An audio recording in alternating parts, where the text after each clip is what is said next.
Part 8 में आपका स्वागत है और यहाँ पे मैं आपको बताऊँ कि हमने पार्ट 7 में ये देखा था कि एचआरए कैसे कैलकुलेट किया जाता है। उसमें भी हमने नेक्स्ट फिर से एक बार एग्जांपल देखा था। ट्रैवलिंग अलाउंसेस के बारे में यहाँ पे ज़रूर आपको मैं बताना चाहूँगा। ट्रैवलिंग अलाउंसेस जो होते हैं, ट्रैवलिंग अलाउंस जो भी कंपनी यहाँ पे एम्प्लॉयज़ को दिए जाते हैं उस पर भी टैक्स बेनिफिट मिले, ये उसके पीछे का एक मकसद होता है। और मैं आपको बताऊँ कि गवर्नमेंट ने ट्रैवलिंग अलाउंसेस के ऊपर 9,600 एनुअली टैक्स बेनिफिट दिया है। यानी कि अगर आप एम्प्लॉय का ट्रैवलिंग एक साल में 9,600 दिखाते साल का, तो उसको उस 9,600 के ऊपर पूरा का पूरा टैक्स बेनिफिट मिलेगा। अगर उससे ज़्यादा है तो 9,600 उसमें से माइनस करके बाकी के अमाउंट पे टैक्स कैलकुलेट होता है। इनकम टैक्स के लिए उसे कैलकुलेशन के लिए लिया जाएगा टीडीएस में। तो यहाँ पे मैं आपको बताऊँ कि ये करना कैसे है। इसके लिए सपोज 9,600 एनुअल टैक्स बेनिफिट है। अगर मैं इसको डिवाइड करूंगा, देखिए 9,600 को मैं 12 महीने से डिवाइड करूंगा तो देखिए क्या आ रहा है, 800 रुपये आ रहा है। मतलब महीने का 800 रुपये अगर मैं ट्रैवलिंग दिखाऊंगा हर एक एम्प्लॉय को बिना फॉर्मूला टाइप करके डायरेक्टली, तो क्या होगा, सभी इंप्लॉय को 9,600 मैंने ट्रैवलिंग अलाउंस दिखाया और पूरा का पूरा टैक्स बेनिफिट मिलेगा 9,600 का, साल का 9,600। लेकिन हर एक को अलग अलग ट्रैवलिंग अगर मैं दे रहा हूँ और मुझे दिखाना है और उसके हिसाब से उनको टैक्स लगने दो, जो एक्स्ट्रा अमाउंट है, एक्सेस अमाउंट है, उस पर टैक्स लगेगा, 9,600 माइनस किया जाएगा। तो फिर हम इफ कंडीशंस यूज़ कर सकते हैं और स्किल वाला जो फॉर्मूला अभी किया था ना यहाँ पे, ये फॉर्मूला हमें कॉपी पेस्ट करना है। एचआरए के अंदर जो हमने किया था उसी फॉर्मूला को हमें कॉपी पेस्ट करना है।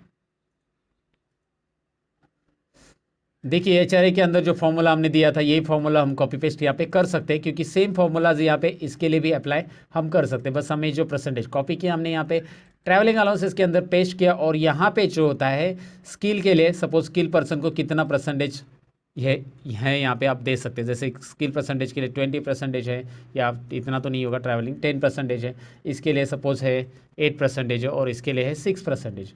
तो आप ऐसे परसेंटेज यहाँ पे चेंज कर सकते हैं। यहाँ पे कुछ 80% हो गया। Oh my God. Okay, so now enter it and drag it. अब इसका 3,000 रुपये ट्रैवलिंग हो गया। ज़रा ध्यान से देखिए इसका ट्रैवलिंग कितना हो गया अभी, 3,000 रुपये। और मैंने क्या रूल बताया था, 9,600। तो 9,600 एन्यूअली है, लेकिन उसका 3,000 पहले महीने का है, मल्टीप्लाई बाय 12 करेंगे सपोज। सो मल्टीप्लाई बाय 12 मैं यहाँ पे कर देता हूँ। तो अब क्या हो रहा है, उसका हो रहा है 36,000।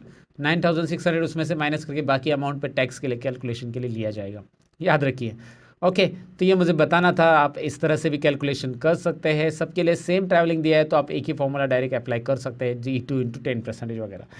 डेयरनेस अलाउंसेस, महंगाई भत्ता। महंगाई बढ़ने के बाद एक पर्टिकुलर अमाउंट सभी के सैलरी में मिलता रहता है। तो यहाँ पे महंगाई भत्ता जो मिलेगा सपोज, तो वो सपोज 30,000 के ऊपर 6% अभी बढ़ा दिया गया है इस महीने के लिए। सो इसे महंगाई भत्ता बोलते हैं, डेयरनेस अलाउंसेस। तो मैंने ये लिया इस तरह से, E2 फिक्स बेसिक इंटू 6%। तो सबके लिए 6% यहाँ पे डेयरनेस अलाउंस मिल जाएगा। तो यहाँ पे मैंने उसका कैलकुलेशंस बता दिया आपको, डेयरनेस अलाउंस कैसे कैलकुलेट करना है, राइट। ये वैसे मैंने मंथली बताया 6%, लेकिन वैसे एनुअली अगर सपोज उनको कैसे मिलता है मैं आपको बताऊँ। ये उसकी 30,000 सैलरी महीने की, तो एनुअली उसको जो डेयरनेस मिलने वाला है ना, वो उसकी हाफ सैलरी का मिलेगा पूरे साल में। मतलब 15,000 रुपये उसका डेयरनेस अलाउंस मिलेगा, 15,000 रुपये। और 15,000 रुपये को डिवाइड बाय मंथली करेंगे हम यहाँ पे, तो 12,000। तो वो फॉर्मूला इस तरह से आ जाएगा। अगर वैसा देखा जाए तो कैलकुलेशन ऐसा है, ये 30,000 डिवाइड बाय 2 हो जाएगा और डिवाइड बाय 12 हो जाएगा, डिवाइड बाय 12। लेकिन ये पहले ब्रैकेट हम यहाँ पे डाल देंगे। ब्रैकेट की आदत याद रखो कि दो कैलकुलेशन एक साथ आते हैं तो पहले वाले को ब्रैकेट दिया करो। सो एंटर करो। अभी इसका 1250 हो रहा है और सबका इस तरह से आ जाएगा। समझ में आपको, ये याद रखना है। मैंने क्या किया दोबारा मैं बता देता हूँ। जो उसकी पूरी सैलरी है एक महीने की 30,000 उसकी सैलरी सपोज जो भी है, उसको डिवाइड बाय, मतलब उसकी 15 दिन की सैलरी की जाएगी, डिवाइड बाय 2, यानी कि 15,000 हो गए, डिवाइड बाय 2। 15 दिन की सैलरी 15,000, तो 15,000 ये साल में दिया जाएगा। तो साल में दिया जा रहा है ये, इसीलिए डिवाइड बाय 12 मंथली निकालने के लिए। साल में 15,000 उनको डेयरनेस अलाउंस मिल रहा है, तो साल में 12 अगर मंथ्स है तो उसके हिसाब से हम 12 को डिवाइड करें, मतलब उस अमाउंट को 12 से डिवाइड करेंगे तो ये अमाउंट आ जाएगा आपके पास। अब ग्रॉस सैलरी कैलकुलेट करनी है। ये बहुत बेसिक कैलकुलेशन है दोस्तों, ग्रॉस सैलरी तो बहुत बेसिक है। बस आपको इसको सिलेक्ट करना है, और ये वाला जो साइन है आपको पता ही है, अभी ये बताने की ज़रूरत नहीं। ये टोटल कर रहा है किसका, same basic, HRA, TA, DA, सबकी टोटल, H2 टू K2 सबकी टोटल, यानी कि आपकी ग्रॉस हो गई। ये ग्रॉस सैलरी होती है। ग्रॉस सैलरी वो सैलरी होती है जो इंटरव्यू के टाइम पे आपको बताया जाता है कि आपको इतना पे मिलेगा, जिसमें आपको एचआरए, टे, डे, ये सारी चीज़ें इंक्लूड रहेगी। आपकी ग्रॉस इतनी रहेगी, जो इंटरव्यू के टाइम पे आपको ज़्यादातर बताया जाता है, और आपको इन हैंड मिलती है वो नेट सैलरी। देखिए, फिक्स बेसिक जिसके ऊपर कैलकुलेशंस होता है, बाकी के सारे H R T A D है। ग्रॉस सैलरी जो आपकी टोटल सैलरी होती है, और उसमें से पी एफ, प्रोविडेंट फंड और प्रोफेशनल टैक्स माइनस करके आपको इन हैंड जो सैलरी मिलती है उसे हम नेट सैलरी कहते हैं। इन हैंड मिलने वाली सैलरी को नेट सैलरी कहा जाता है। पीएफ, प्रोविडेंट फंड, ये central government saving scheme act है दोस्तों। मतलब अगर आप देखोगे, सेंट्रल गवर्नमेंट एक ने रूल रखा है, एक 1956 एक्ट है, उसने उन्होंने कहा है कि वहाँ से उन्होंने ये सभी एम्प्लॉयज़ के लिए, मतलब जिस कंपनी में 20 से ज़्यादा एम्प्लॉयज़ है, ज़्यादातर वो रजिस्टर्ड कंपनी है, तो उनको क्या किया है कि आपके सारे एम्प्लॉयज़ को पीएफ कट होना ज़रूरी है। क्योंकि वो पीएफ क्या होगा, प्रोविडेंट फंड, यानी कि सेंट्रल गवर्नमेंट के डिपार्टमेंट में एक पर्टिकुलर डिपार्टमेंट है, वहाँ पे सेविंग होता रहेगा आपका एक पर्टिकुलर अमाउंट। लेकिन जैसे मैं आपको बताऊँ कि आपकी सैलरी सपोज अभी 15,000 के ऊपर है, तो आपका जो 15,000 के ऊपर है, ये रूल ध्यान से देखिए, मैं यहाँ पे लिख भी देता हूँ। 15,000 के ऊपर अगर सैलरी है तो आपका कंपलसरी यहाँ पे जो अमाउंट है वो 1,800 फिक्स अमाउंट यहाँ पे डिडक्ट होगा। फिक्स अमाउंट जो होता है 1,800 डिडक्ट होगा आपकी सैलरी में से, और जमा होते जाएगा सेंट्रल गवर्नमेंट के पीएफ डिपार्टमेंट में, जो आप 6 महीने के बाद कभी भी निकाल सकते हैं। वो इसलिए होता है क्योंकि आप अगर जब भी आपकी फ्यूचर में सपोज आप रिटायर हो गए वगैरह, तो उस टाइम पे आपके पास अर्निंग का कोई सोर्स नहीं रहेगा, तो आपके पास एक अमाउंट तो सेव रहेगी। इसलिए सेंट्रल गवर्नमेंट ने कंपलसरी किया है। और ये अमाउंट 1,800 आपका तो जा रहा है, आपकी सैलरी से कट हो रहा है, ऊपर से एम्प्लॉयर जो है, आपकी कंपनी जो है, एम्प्लॉयर यानी कि आपका जो ओनर है कंपनी का, उसे भी कॉन्ट्रीब्यूट करना है 1,800 रुपये, सेम अमाउंट जितना आपका डिडक्ट हो रहा है। लेकिन आपकी सैलरी 15,000 के ऊपर है तो 1,800 दोनों का 1,800, आपका 1,800 कट होगा, उनका भी, एम्प्लॉयर को भी 1,800 भरना पड़ेगा, और वो भी आपके पीएफ डिपार्टमेंट में जाएगा। 3,600 आपके हर एक महीने में जमा होते जाएगा 15,000 के ऊपर वाले सैलरी को। और 15,000 के नीचे वालों को इतना अफोर्डेबल नहीं होगा, इसलिए उन्होंने 12% का रूल रखा है। उसको हम एक्चुअल बोलते हैं 12% को, और ये सीलिंग बोलते हैं इसे, अगर मैं डिटेल में बताऊँ तो एक्चुअल कंडीशन में क्या होता है कि 15,000 के नीचे, मतलब 10,000 जिसकी सैलरी है, उसके ऊपर 12% जो भी अमाउंट आएगा, जो आपका अमाउंट रहेगा वो आपकी सैलरी से डिडक्ट किया जाएगा। उतना ही अमाउंट एम्प्लॉयर भी कंट्रीब्यूट करेगा, उतना ही अमाउंट, और आपके अकाउंट में जमा होते जाएगा दोनों तरफ से ये। तो इसलिए आपका पीएफ बोलते हैं ना, डबल मिल रहा है, डबल, तो डबल ऐसा होता है कि आपका सैलरी, और ऊपर से इंटरेस्ट भी मिलता है 9% एनुअल रेट के हिसाब से इंटरेस्ट वहाँ पे गवर्नमेंट आपकी सेविंग पे देती है, ऐसा कुछ है वहाँ पे। सो एग्जैक्टली इंटरेस्ट रेट के बारे में मैं श्योर नहीं हूँ, लेकिन आप देख लेना, इंटरेस्ट तो वहाँ पे मिल ही जाता है। और आप के रिटायरमेंट के लिए पीएफ वगैरह बाद में, आप रिटायरमेंट तक रखना है वो आपके ऊपर रहता है। आप कोई सपोज मेडिकल इमरजेंसी है आपकी घर में, तो आप निकाल सकते हैं पीएफ को, 6 महीने के बाद आप कभी भी निकाल सकते हैं, और उसके बाद वो कंटिन्यू फिर से जमा होता रहता है। ओके, फिलहाल ये एक्सप्लेनेशन पीएफ के बारे में, प्रोविडेंट फंड के बारे में। ईप ओपन ब्रैकेट, इसे फॉर्मूला में कैसे हम देंगे, अभी हमारे फॉर्मूला को हमें अच्छे से समझना है। यहाँ पे सैलरी के ऊपर हम कैसे अप्लाई करेंगे इसे, हम यहाँ पे लेंगे बेसिक सैलरी। पहले तो हमें यहाँ पे बेसिक सैलरी दिखाई दे रही है, फिक्स बेसिक।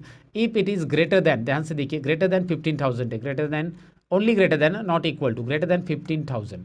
सो 15,000 के ऊपर है तो 15,000 इक्वल टू नहीं होगा यहाँ पे, 15,000 से ऊपर खाली, 15,000 1 रुपये हो गया तो। सो 15,000 से ऊपर है तो किसके ऊपर मल्टीप्लिकेशन रहेगा उसका, जो फिक्स बेसिक की सैलरी 15,000 से ऊपर है तो उसका मल्टीप्लिकेशन रहेगा, मतलब मल्टीप्लिकेशन ही नहीं रहेगा यहाँ पे, सॉरी, 1,800 रुपये रहेगा डायरेक्टली। क्या रहेगा, 1,800 रुपये, क्योंकि वहाँ पे मल्टीप्लिकेशन करने की ज़रूरत नहीं। और उससे कम है तो इसी के ऊपर ही, 15,000 के ऊपर ही, मतलब जो सैलरी रहेगी उसके ऊपर ही मल्टीप्लाई बाय कितना परसेंटेज रहेगा, 12%, राइट। याद रखिए, ये फॉर्मूला बहुत सिंपल है और याद रखना है। 15,000 के ऊपर सैलरी है तो 1,800 रुपये फिक्स, 15,000 से नीचे है तो 12%। एंटर कीजिए, देखिए 1,800 रुपये किन किन लोगों को फिक्स आ रहा है, किन किन लोगों को यहाँ पे 1,800 नहीं आ रहा है, कम आ रहा है, क्योंकि कम ही आना चाहिए, उसकी सैलरी इतनी है ही नहीं और उसको इतना अफोर्डेबल नहीं कि 1,800 कट हो जाए। अगर उसका इतना कट हो रहा है तो एम्प्लॉयर भी इतना ही भरेगा, दोनों 1,400 1,400, 2,880, 1,440 1,480, 2,880 रुपये उसके अकाउंट पर जमा होते जाएगा, प्रोविडेंट फंड, है ना दोस्तों। समझ में आया होगा आपको। ये कैलकुलेशन देखिए पीएफ का, समझे। फॉर्मूला कैसे देना है याद रखिएगा, नहीं है तो 12%, है तो 1,800 रुपये। यहाँ पे फॉर्मूला कहाँ पे आया है। अब पीटी की तरफ बढ़ते हैं, प्रोफेशनल टैक्स। ये इनकम टैक्स से अलग होता है, मतलब टीडीएस जो कैलकुलेट होता है आपके सैलरी से एन्युअली, उससे अलग रहता है। ये प्रोफेशनल टैक्स प्रोफेशनल एम्प्लॉयज़ को ज़्यादातर रहता है, लाइक पियोन वगैरह के लिए तो नहीं रहेगा ये। लेकिन अगर प्रोफेशनल एम्प्लॉयज़ को टैक्स है तो कैसे, क्योंकि मैं आपको बताऊं कि आपका सैलरी के ऊपर भी बेस है ये प्रोफेशनल टैक्स। अगर आपकी सैलरी है यहाँ पे 10,000 के ऊपर, तो यहाँ पे कंडीशन में लिख रहा हूँ प्रोफेशनल टैक्स के लिए, 10,000 के ऊपर सैलरी है तो ध्यान से देखिए, 10,000 के ऊपर है तो 200 रुपये ये है, तय किया गया।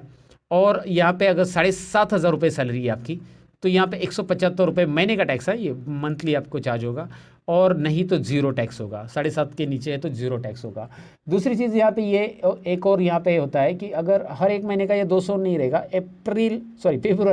फरवरी महीने में ये 300 होता है, क्योंकि आप 28 दिन का काम करते हैं और फिर सैलरी कितना दिन का लेते हैं, 30 दिन का। इसलिए गवर्नमेंट यहाँ पे फरवरी महीने में क्या करती पता है, 300 रुपये आपका प्रोफेशनल टैक्स चार्ज करती है। और ये प्रोफेशनल टैक्स जो होता है ना, ये स्टेट गवर्नमेंट डिडक्ट करती है और वो स्टेट गवर्नमेंट के पास जाता है, मतलब स्टेट गवर्नमेंट कलेक्ट कर लेता है ये टैक्स टोटल।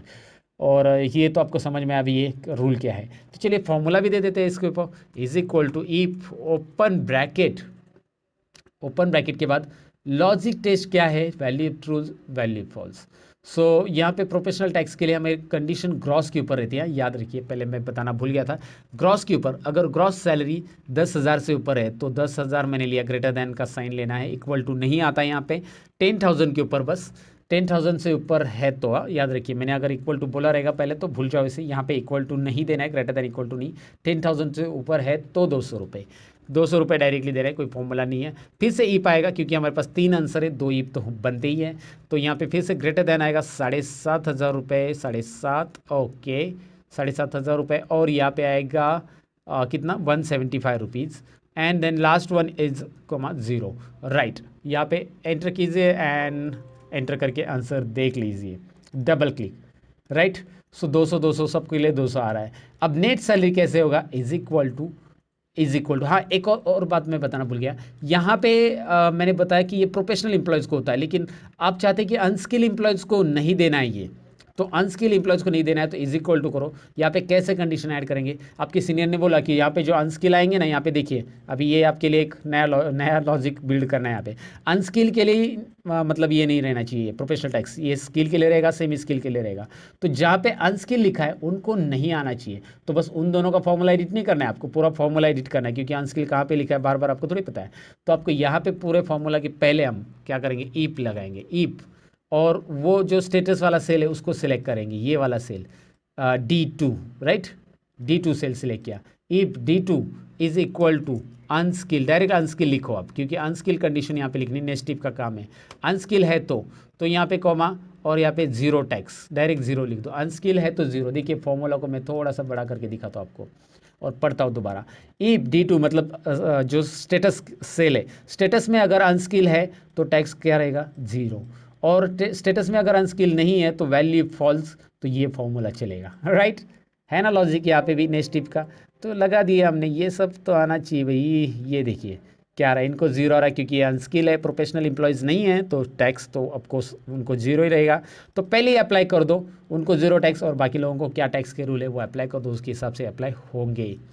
नेट सैलरी जो कि इसमें इस पार्ट में आखिर है, लास्ट टॉपिक है, तो नेट सैलरी समझते हैं आखिर का टॉपिक।